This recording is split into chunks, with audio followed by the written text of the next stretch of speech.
So this right here is my setup. It hasn't changed much in a while, but you'll notice I've got a nice black and white theme going on. White monitor, black and white speakers, black and white desk, and a black and white keyboard. And it took a while to find a nice mechanical black and white keyboard, but now I've found another one, and this one's pretty unique.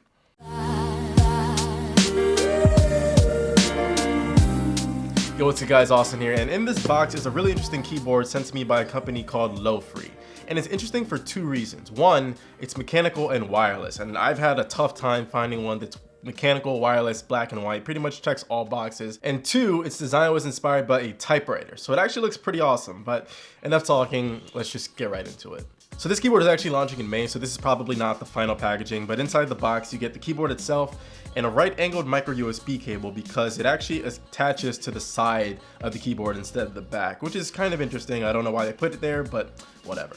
Anyways, you don't actually have to use the USB cable because this is wireless, so it also has a switch for Bluetooth as well as a switch for switching between the Windows or Mac, mostly based on the key layout because it was designed using the Mac shortcuts. But if you look on the front of the keycaps, there are actually Windows options right on the keys. Actually, a great feature is that you can pair and quickly switch between 3 devices using a keyboard shortcut, so pretty neat stuff there. But back to the actual keyboard, I think it looks dope. So it's designed after a typewriter and it's a really clean look.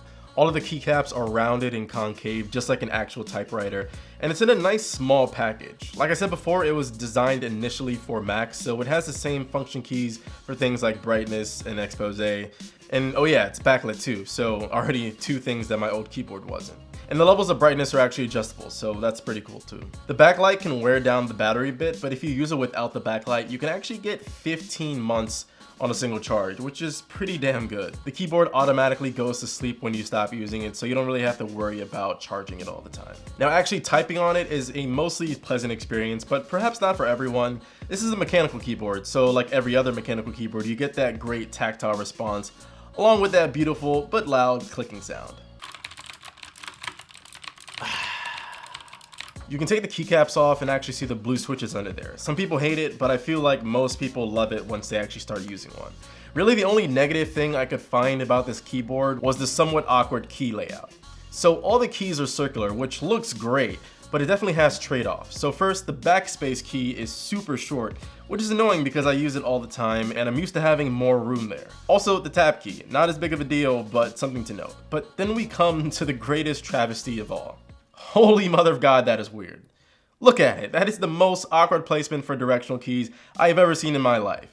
I get that they had to compromise a bit due to the design because having everything laid out in circles like this, it's pretty much impossible to do that correctly, but damn, that's something you're gonna have to get over. Also, with the circular keycaps, they use 2 switches for the enter and switch keys, which make them a little bit harder to press down, but I'm thinking this is something that can be broken in over time, so it at least gets a little bit better. Another thing to note is the bottom of it. It's a pretty simple design, and you'll notice that you have 4 rubber feet, 2 are bigger in the back, and this is not adjustable, but honestly, I think it's at a pretty good angle, so there shouldn't be any problems with typing, but just know that you can't adjust this in any way.